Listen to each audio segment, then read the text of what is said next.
안녕하세요. 11월 18일 수요일 새벽 예배를 하나님께 올려드립니다. 기도하십니다. 예수님, 오늘도 구원하심을 감사하며 동행하심을 미리 믿고 감사드립니다. 힘들고 어려운 시간을 보내고 있습니다. 주님, 코로나 바이러스로 인하여 온 나라와 온 세상이 혼란하고 혼탁하며 힘든 시간을 보내고 있지만 이러한 때에 회개할 것들을 회개하며 하나님 앞에 다시 한번 우리의 인생을 정비하게 하셔서 정말 주님의 마음에 합한 성도들 될 수 있도록 은총을 베풀어 주시옵소서. 오늘도 말씀 가운데 함께 하시길 소망하며 예수님의 이름으로 기도했습니다. 아멘. 우리 예찬송가 543장, 새 찬송가 491장 저 높은 곳을 향하여 찬양하십니다. 저 높은 곳을 향하여 날마다 나아갑니다. 내 뜻과 정성 모아서 날마다 기도합니다. 내 주연의 맘 붙드사 그곳에 있게 하소서. 그곳은 빛과 사랑이 언제나 넘치옵니다. 괴로움과 죄가 있는 곳 나 비록 여기 살아도 빛나고 높은 저곳을 날마다 바라봅니다.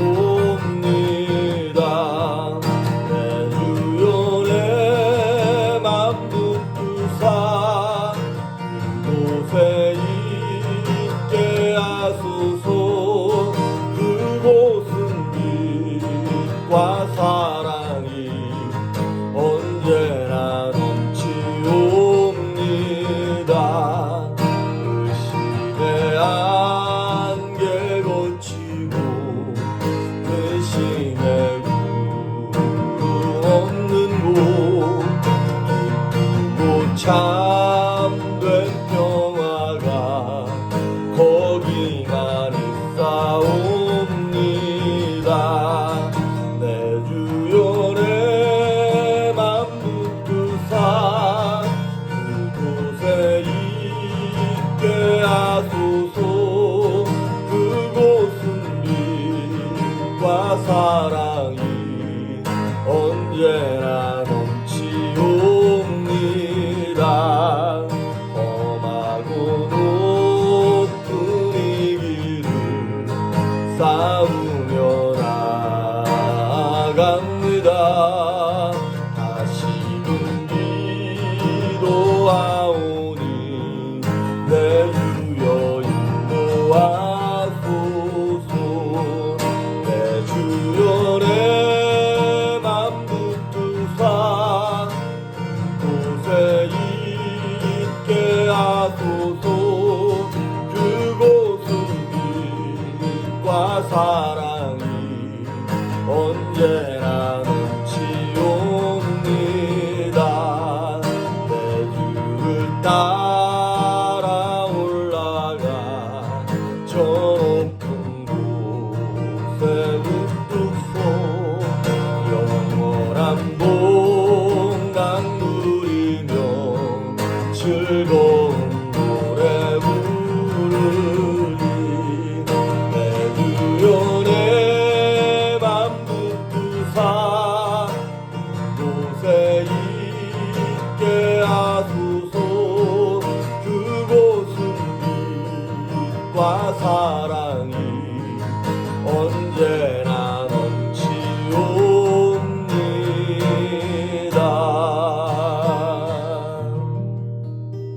아멘. 오늘 우리에게 주시는 말씀은 마태복음 8장입니다. 8장 14절에서 17절에 있는 말씀까지, 마태복음 8장 14절에서 17절에 있는 말씀까지 제가 봉독해 올립니다.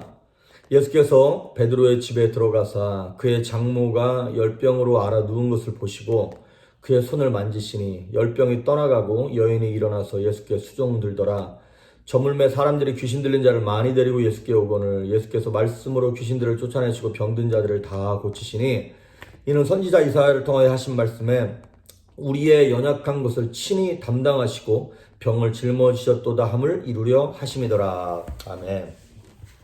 오늘 말씀 전하기 전에 광고 하나 드릴 것은 이쪽 컨트라코스타 카운티도 그렇고 뭐 북가주 전체가 미국 전체가 점점 코로나 바이러스가 더 심하게 퍼져서 다시 행정명령이 좀 이렇게 강화되어서 내려왔습니다. 해서 저희가 몇 주 전부터 한 목장씩 돌아가면서 토요일날 예배 녹화하는데 참석하게 했는데 당분간 멈추도록 하겠습니다. 그래서 다시 이게 좀 누그러뜨리고 행정명령이 완화되면 그때 가서 다시 목장 예배에 참석하도록 하겠습니다.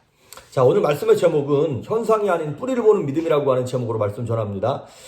오늘 14절부터 17절 이 말씀은 예수님의 사랑이 모두에게 흘러들어간다는 것을 사실 8장 전체에도 보여주고 있는 거예요. 마태복음 8장 전체가. 아시다시피 8장 시작하면서 첫 번째 사건이 뭐였냐면 나병 환자가 예수님께 왔어요. 여러분, 나병은 가장 소외된 자였죠. 그 당시에 고아나 과부보다도 훨씬 힘들었던 사람들이 아무도 가까이 하지 않았고 외톨이가 된 사람들이 바로 나병 환자들이었죠. 그런 사람을 예수님 치료하세요. 그러고 난 다음에 5절에 보면 이방인 로마인이었던 백부장, 이 이방인 그 백부장이 아니라 뿐만 아니라 백부장의 종, 그 이방인의 종이니까 얼마나 유대인들이 경멸하고 멸시했겠어요. 가까이 하지도 않고. 그런데 그 중풍병 걸린 로마 백부장의 하인까지라도 예수님께서 치료하시는 거예요. 그리고 오늘 14절에 나오는 베드로의 장모. 여러분, 이 당시에 2000년 전 여인들의 인권이라는 것이 형편없었잖아요. 더군다나 연세가 있는, 나이가 있는 여인이다? 그럼 거의 인간 취급 못 받았던 거죠. 그런데 이 세 부류의 사람들 모두 다 그 당시로서는 주류, 메인스트림이 아니라 변두리에 있는 비주류 같은 사람들인데도 불구하고 예수님께서 저들에게 은혜를 베푸시는 거예요. 근데 참 은혜를 이들에게 베푸실 뿐만 아니라 이 사람들이 고침받은 모습들을 한번 보십시오. 나병 환자는 자기가 직접 찾아왔어요. 여러분, 우리의 의지가 정말 중요하지 않습니까? 예수님께서 그 믿음을 보시고 치료하시는 거죠. 그런데 백부장 하인 같은 경우에는 하인이 온 것이 아니라 그 하인을 사랑하고 정말 마음에 막 귀하게 아끼는 그 상사가 온 거죠. 그 주인이 대신 찾아와서 예수님께 간구하는 거예요. 그렇습니다, 여러분. 나보다 높거나 영적 권세가 있는 사람이 그 사랑하는 사람을 위하여 하나님께 믿음을 드리고 그랬을 때 하나님이 그 중보의 모습을 보시고 그 당사자를 치료하시고 회복하시기도 하는 것입니다. 본인이 아님에도 불구하고 예수님께서 그 주변 사람들, 여러분 그 중풍병 그 지붕 뚫고 왔던 그 친구들의 모습도 기억나시죠? 그 본인도 믿음이 있을런지 뭐 있었겠죠? 있었을 뿐만 아니라 그 친구들 4명의 믿음을 보시고 지붕을 뚫고 내려오는 그 믿음을 보시고 예수님이 그 환자를 역시 치료하셨던 장면. 근데 이제 그 문둥병 환자나 이 백부장의 믿음은 그래도 이렇게 행함으로 와서 요청했던 것인데 오늘 베드로의 장모 같은 경우에는 베드로의 장모가 요청했다든가 아니면 베드로가 요청한 것도 아니에요. 그리고 예수님께서 그들에게 믿음이 있나 없나 뭐 확인해 보시지도 않고 묻지도 아니하시고 무조건적인 은혜를 베푸시는 거예요.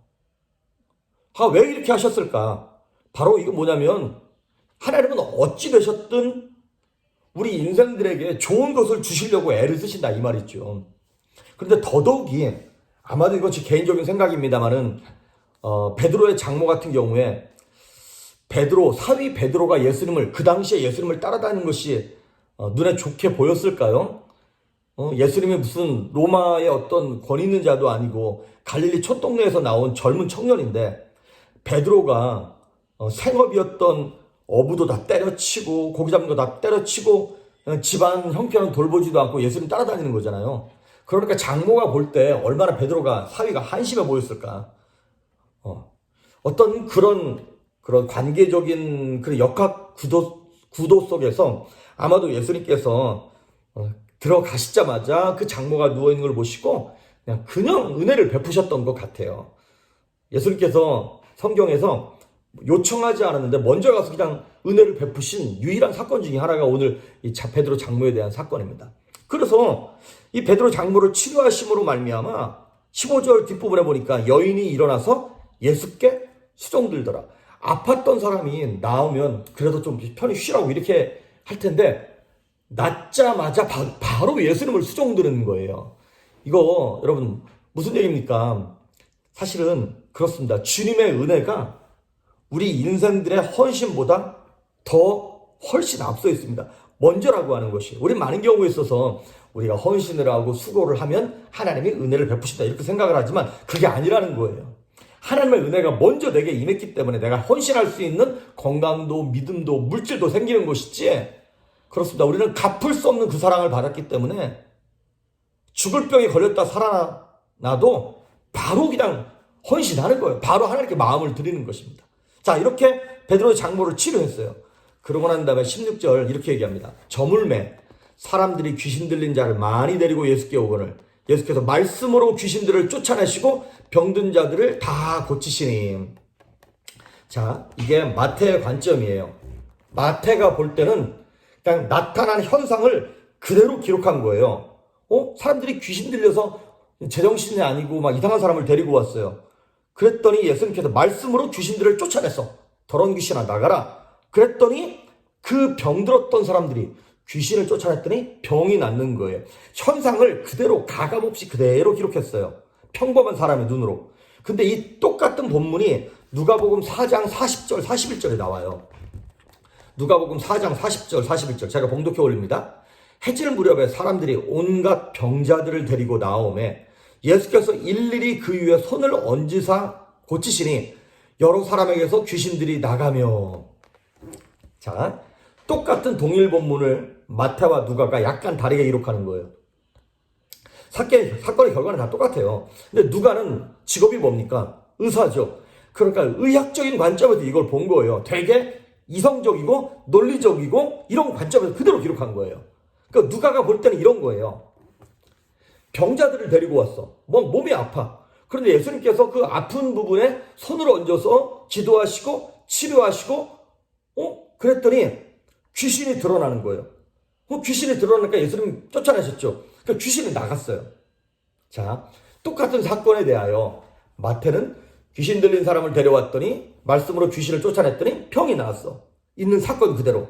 의사인 누가는 병자를 데리고 와서 손을 얹어 고치시니까 귀신이 나가는 거예요.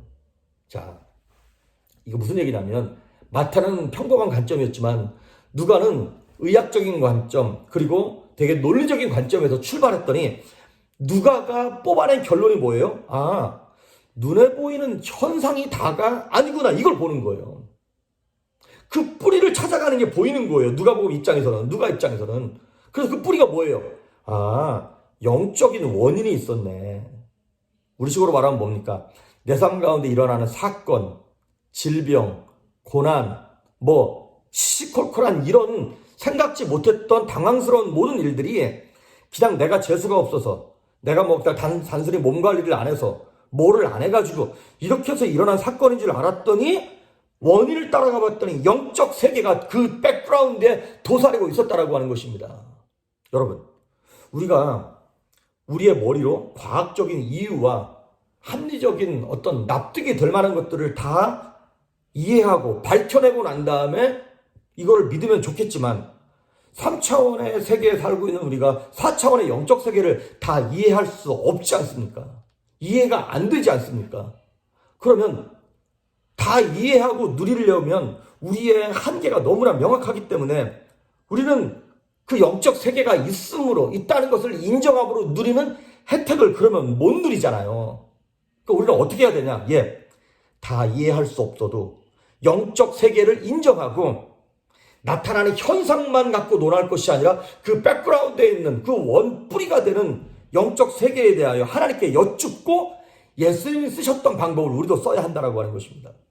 마가복음 4장에 보면 예수님께서 제자들과 함께 갈릴리 바다를 지나가세요. 근데 파도가 일어나고 풍랑이 일어나면서 다 죽게 생겼네요. 예수님 우리를 구원해 주십시오. 예수님께서 일어나서 바람과 파도를 잠잠하라 명령했어요. 그랬더니 잠잠해졌어요. 그리고 그 사건이 끝난 줄 알았어요. 그러고 난 다음에 배가 잠잠해지고 나서 바로 거라사라고 하는 지역에 딱 도착했어요. 근데 그 거라사 지역에 도착하자마자 누가 튀어나왔습니까? 예, 군대 귀신 들린 사람이 확 튀어나오는 거예요. 무슨 얘기입니까?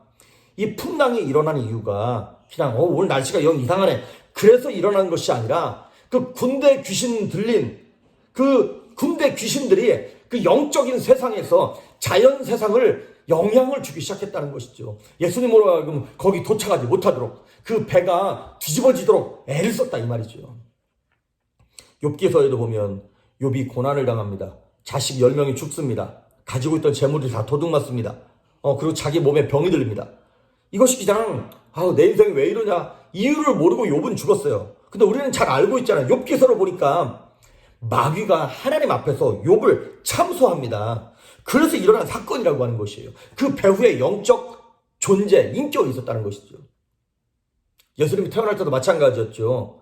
헤롯 왕이 정치적인 이유로 자기만 왕 될 거야, 그리고 2살 아래 모든 아기를 다 죽이려고 그랬어요. 그런데 나중에 그 백그라운드를 알고 봤더니 마귀가 메시아가 되는 아기 예수를 죽이기 위하여 2살 배기 아래를 다 죽이려고 했던 그 영적 배후가 있었다는 것이죠. 그래서 여러분, 우리는 나타나는 현상만 보고 그 사람을 미워하고 이 환경을 도망가고 회피한다고 되는 게 아닙니다. 이것이 왜 일어났나? 하나님이 왜 이것을 허락하셨으며 나의 영적 상태가 어떠했길래 마귀와 귀신들이 지금 이렇게 공격하고 있는가를 믿음의 눈을 떠서 보셔야 한다라고 하는 것입니다. 그렇습니다. 여러분, 누가는 이 병자가 왔을 때 손으로 얹어서 치료했다 그랬죠. 근데 마태는 그거를 명확하게 뭐라고 표현했냐면 예수님께서 말씀으로 귀신을 내쫓았다라고 얘기하고 있습니다. 그렇습니다. 말씀이 능력인 것이에요. 그러니까 손을 얹는 행위 자체보다도 말씀의 능력을 소유한 하나님의 사람들이 손을 얹을 때 능력이 있는 것이고, 말씀이 누구예요? 말씀이 뭐예요? 예수 그리스도가 말씀이시잖아요. 말씀이 육신이 되어 이 땅에 오신 그분이 우리 안에 말씀으로 들어오신 거잖아요. 성령으로 들어오신 것이잖아요. 그분을 소유한 우리에게 영적 권세가 있게 되는 것입니다. 그럼 우리들에게 그 권세가, 영적 권세가 생겨야 하는 이유가 왜 그러냐? 오늘 본문 17절에 나와 있습니다. 읽어드릴게요. 이는 선지자 이사야를 통하여 하신 말씀에 우리의 연약한 것을 친히 담당하시고 병을 짊어지셨도다. 이거는 이사야 선지자가 앞으로 메시아가 오셔서 하실 일에 대한 예언이에요. 근데 그 메시아가 오셔서 하실 일이 뭐냐? 우리의 연약한 것을 친히 담당하시려고. 그런데 이 연약한 것이 70인역 셉투아긴트라고 히브리 성경을 헬라말로 번역한 그 성경에는 뭐라고 번역했냐면 우리의 연약한 것을 우리의 죄라고 번역했어요. 예수님께서는 우리의 연약한 것, 우리의 죄를 짊어지셨어요. 그게 왜 중요하냐? 여러분, 저와 여러분에게 생긴 모든 병이, 모든 고난과 어려움이 마귀와 어떤 귀신 때문에 생긴 거라고 얘기하기 힘들죠. 병 걸린 게, 우리의 병이 100% 귀신 때문에 생겼다 이렇게 말하기 힘들어요.